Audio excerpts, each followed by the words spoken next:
Kita bilang ini Rp1.000, ya kan? Tapi makin lama di dalam isi riba, Rp1.000 yang dulu bisa dipakai untuk membeli 50 kg emas pada tahun 46, ketika pertama kali diberikan rupiah, hari ini diberikan tukang parkir pun tidak mau. Maka mereka ganti gambarnya dengan Soekarno-Hatta, nolnya ditambah 2, menjadi 100.000. Yang 99.000 dari mana? Ya kan? 99.000 dari mana? Dan kalau ini kita belah 2, dibelah 4, mau saya kasih 4 mahasiswa. Kemana samannya tadi itu nilainya? Ya, ini seperti sihirnya Fir'aun yang menjadikan tali sebagai ular. Nah, orang Amerika bilang, pedagang Amerika, saya juga punya kertas sendiri, namanya greenback. Tapi kertas saya punya 10.000 kali lipat dari kertas saudara.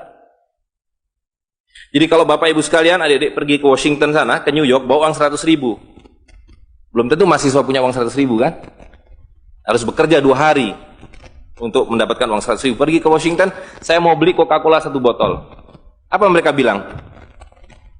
Apa mereka bilang? Ini kertas funny. This is funny paper. Gak laku.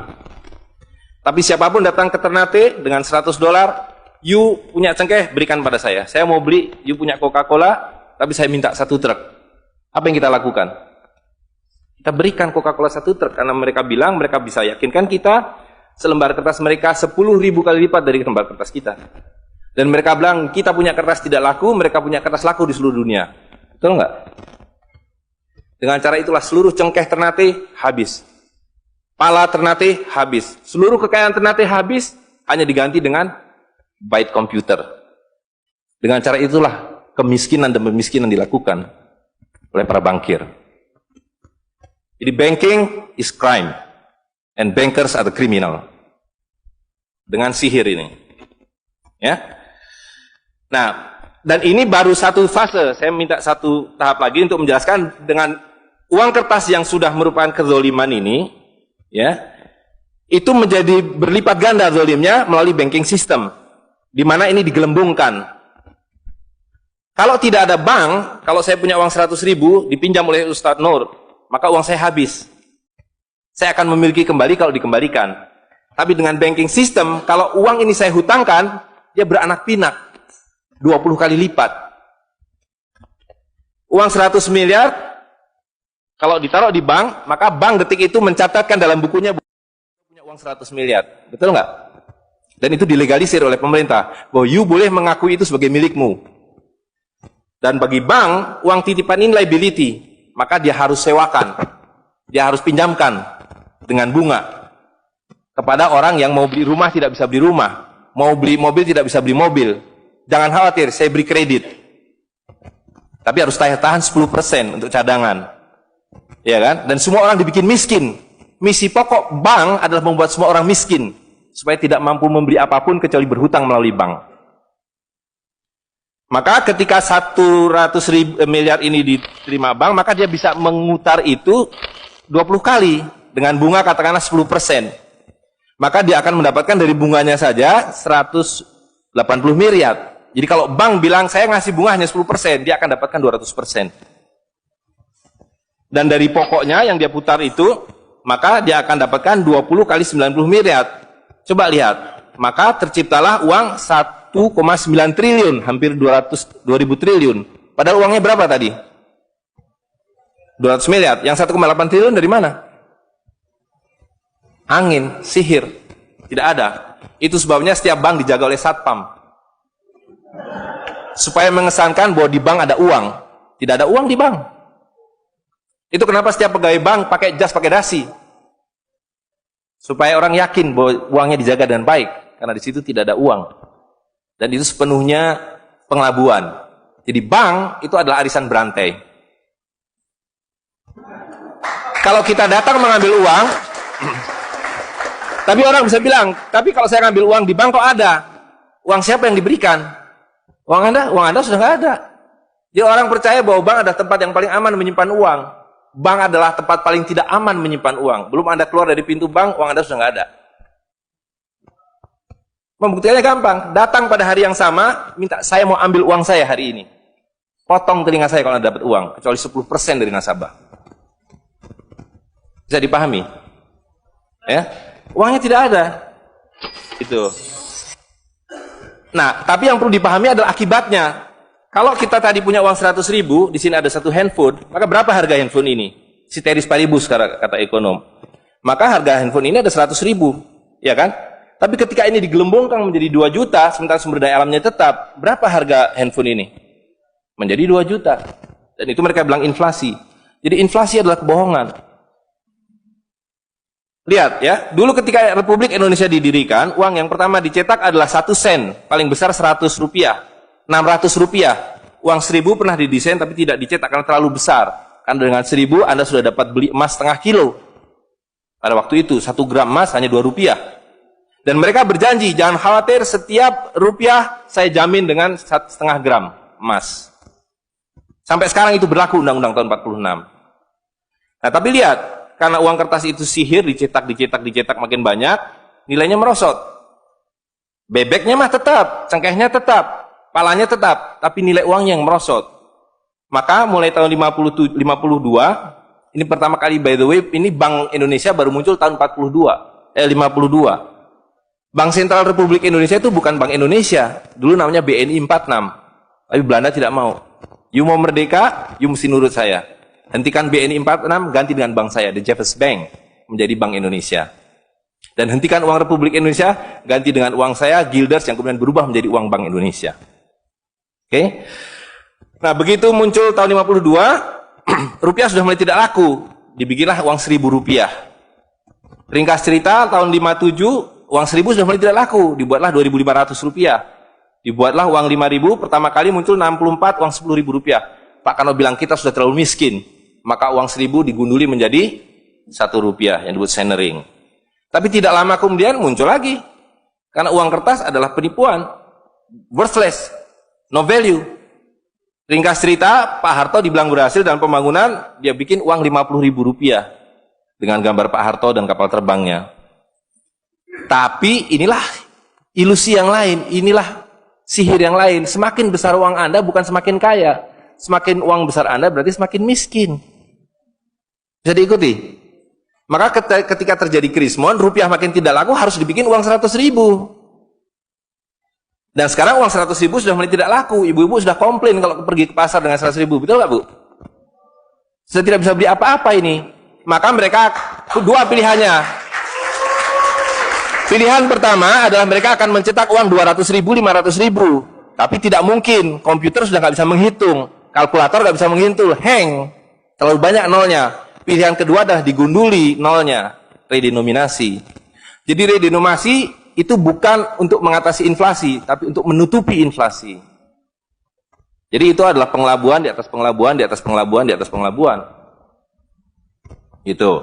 Ya. Jadi secara real, uang 100.000 ini dulu ketika Pak Harto masih berkuasa, menjelang jatuh itu, kalau dibelikan telur, dapat 50 kilo.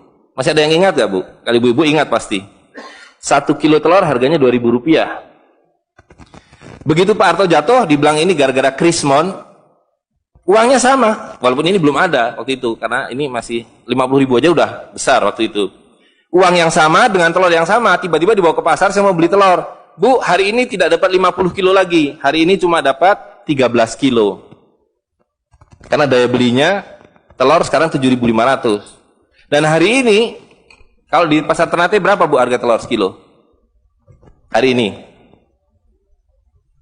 Di Jakarta 20.000. Dan telurnya sama. 1 kilo itu isinya 16 butir, 17 butir, 18 butir. Uangnya sama. Tapi hari ini kalau dibelikan telur hanya dapat 5 kilo. Kemana yang 45 kilo? Itu yang mereka rampok. Itu yang mereka rampok. Dengan melalui apa yang mereka sebut inflasi. Tapi sebenarnya dengan cara penggelembungan uang. Kertas yang terus-menerus nilai. Nah, satu lagi Pak ya, saya minta ini karena ini penting sekali. Ini penting sekali. Nah, sistem zalim ini kemudian difikskan dalam satu sistem politik yang disebut nation state pada level global, kan judulnya kan globalisasi uang. Jadi negara bangsa itu diciptakan oleh para bankir pada abad ke-20. Jadi waktu Indonesia merdeka, Singapura merdeka, Malaysia merdeka, Afrika merdeka, itu bukan kemerdekaan spontan, tapi didesain. Didesain karena kalau dulu mereka mau merampas cengkeh orang Ternate, mau merampas kepala orang Ternate, dia harus bawa serdadu ke sini, dia harus ambil cengkeh dan palanya, repot kan? Maka dengan menciptakan uang kertas, mereka tetap bisa mengambil cengkeh orang Ternate, mengambil pala orang Ternate tanpa harus kirim serdadu di sini. Dan karena itu saya kasih merdeka. Tapi satu mesti bikin bank sentral, kedua pakai uang kertas. Supaya saya tetap bisa membeli 1 barel minyak Anda dengan harga 4 sen dolar. Karena mencetak uang ini biayanya hanya 4 sen, 500 rupiah. Ya, jadi berapapun harta yang kita punya bisa dibeli dengan cara itu. Nah, lalu tadi saya sudah ceritakan uang kertas itu dimunculkan bersamaan dengan konsep negara nasional plus hutang negara. Boleh merdeka tapi miskin. Rakyat penyakitan, rakyatmu bodoh. Tapi jangan khawatir, saya punya uang. Sekolahkan rakyatmu, bikin pembangunan, saya kasih hutang. Ya kan? Nah, jadi tugas pemerintah itu, republik, adalah satu, mengambil hutang dari bank, menghabiskan utang itu, melalui apa yang disebut APBN, lalu dulu mereka tanya, jadi bagaimana saya membuat APBN? Jangan khawatir, sekolahkan anak-anak pintar kamu ke Berkeley, ke Chicago, ke Harvard. Mereka dididik untuk membuat pembangunan. Lalu dikasih paket hutang, dan diajari, kalau nggak bisa, kirim konsultan seperti John Perkins dan sejenisnya. Lalu ada satu pertanyaan, bagaimana kami membayar hutang kami kalau begitu? Mereka bilang, punya 200 juta rakyat, pajaki rakyat kalian. Pajaki rakyat kalian. Kalian punya pala, punya cengkeh, habisi hutang kalian. Karena membayar hutang, kalau kita hutang 5 miliar dolar setiap tahun, apa mereka kasih berkoper-koper dolar? Apa yang mereka kasih ke kita? Mereka hanya mengetik di komputer 5 miliar dolar, ting, masuk ke Bank Indonesia. Nanti Bank Indonesia tinggal kirim ting ke Bappenas, Bappenas ting ke departemen-departemen itu. Tapi ketika kita mau membayar hutang mereka, bisa kita mengetik di komputer 5 miliar dolar, ting, dibiarkan ke Bank Dunia? Nggak bisa, mesti punya devisa. Dari mana kami punya devisa? Mesti beli dolar kami. Caranya tebang hutang kalian. Habisi boksit kalian, habisi mineral kalian, betul nggak? Nah, jadi itulah yang terjadi di dalam sistem Fir'aun sekarang ini, bahwa pemerintah itu didesain hanya untuk mengambil hutang dari bank, menghabiskan melalui APBN dan proyek, kemudian memajaki rakyat. Karena itu pajak semakin hari semakin tinggi, semakin banyak, semakin tinggi, semakin banyak, gitu. Nah, jadi kalau digambarkan seperti ini, ya kan? Wilayah domestik nasional itu adalah demokrasi, supaya kalau 5 tahun harus ganti. Kalau ada presiden, ada perdana menteri yang tidak nurut pada para bankir, out. Tapi para bankir tidak pernah berganti, mereka turun-temurun, perusahaan swasta, anak beranak pinak. Ini kira-kira hanya 400 keluarga di dunia ini yang menguasai seluruh sistem keuangan dan politik. Jadi kita ini sekarang utangnya tiba-tiba sudah 2.100 triliun. Padahal tahun waktu Pak Harto jatuh itu utangnya hanya berapa? 50 miliar dolar. 500 triliun. Sekarang sudah 2.000 triliun. Dan begitu kurs dolar berubah, utang kita nambah. Gitu. Dan BI tidak pernah memenuhi janjinya. Karena tugas pokok BI adalah menjaga stabilitas kurs. Tidak pernah bisa. Dan tidak akan pernah bisa apapun yang dilakukan karena memang tidak ada nilainya, gitu. Nah, jadi sebagai penutup, maka apa yang harus kita lakukan adalah membalik seperti yang mereka dulu lakukan. Yang mereka dulu lakukan adalah mengambil emas dan perak dari orang tua kita, mereka lebur menjadi batangan, dia simpan di berangkas, dan kepada kita dikasih toilet paper ini, kata Mahathir Muhammad. Maka yang harus kita lakukan sekarang sebelum ini jadi apa? Oncom. Lebih berharga oncom, tukarkanlah menjadi emas dan perak, menjadi dinar dan dirham, dan kemudian gunakan untuk muamalah. Karena Nabi sudah mengatakan akan datang satu zaman di mana semua yang kamu miliki tidak ada harganya, kehabisan nilai, kecuali dinar dan dirham, kecuali emas dan perak. Jadi kalau dilihat, dolar dalam dinar atau dinar dalam dolar dalam 10 tahun terakhir, 2004 itu cuma 54 dolar, hari ini sudah di atas 250 dolar. Dan lihat, menipunya uang kertas ya. Kalau kita pakai untuk menyimpan naik haji, kalau Anda menabung dolar, maka tiap tahun naik. Saya sudah hitung ini, dan ini valid sekali. Naik setiap tahun itu 3,5%. Kalau Anda menyimpan rupiah, setiap tahun naik 5%, nggak nyampe-nyampe. Tapi kalau Anda menyimpan dinar, maka dia akan turun 8% setahun. Jadi tahun 2000 naik haji butuh uang 21 juta rupiah. Kalau dinar butuh 71 dinar. Tapi hari ini kalau mau naik haji butuh hampir 40 juta rupiah. Dengan dinar cukup dengan 16 dinar. Jadi dulu kalau punya rupiah naik haji satu orang, sekarang sampai Dubai suruh pulang. Nggak cukup uangnya. Tapi dengan dinar dulu naik haji satu orang, sekarang bisa naik haji 4 orang. Dengan kata lain, kalau Bapak Ibu sekalian serahkan cengkeh Bapak Ibu sekalian dan menerima uang kertas, Anda 4 kali miskin. Detik itu juga dalam konteks ini. Maka serahkanlah cengkeh dan katakan, saya mau serahkan cengkeh, bayar kami dengan dinar. Bayar kami dengan dirham. Saya serahkan pala kami, bayar kami dengan emas dan perak. Saya tidak mau uang palsu ini, uang-uangan ini. Saya mau uang yang sebenarnya, uang dari Rasul SAW. Ya, gitu. Dan harga minyak ini palsu semua. Dibilang minyak naik turun naik turun, tidak ada yang minyak naik. Kalau dengan dolar dia naik terus, tapi dengan dinar dia flat. Sekali lagi, bahwa sumber daya alam itu terbatas, maka alat tukar pun harus terbatas. Jadi ketika kita menggunakan kertas ini gelembungkan. Tapi ketika Anda menggunakan emas dan perak, ini sama. Maka sekali dia punya alat tukar, nilai tukarnya dari zaman Rasulullah SAW seekor kambing, hari ini 1 dinar dapat seekor kambing. Zaman Nabi dapat seekor ayam 1 dirham, hari ini dapat seekor ayam. Tidak ada yang berubah. Sekali lagi pemiskinan itu adalah dibikin oleh sistem. Dan tadi sudah disampaikan bahwa dari tahun ke tahun, di dalam slide yang sebelumnya dalam penjelasan itu, bahwa dinar dan dirham itu selalu dicetak oleh para sultan. Jadi lihat, ketika para sultan berkuasa, para sultan berikan emas dan perak pada rakyat. Para sultan kemudian disingkirkan, diganti oleh para bankir, emas dan perak mereka ambil, diberikan kertas. Itu yang terjadi dari abad ke-19. Maka alhamdulillah pada hari ini kita melihat bahwa kesultanan sudah kembali dengan dinar dan dirham.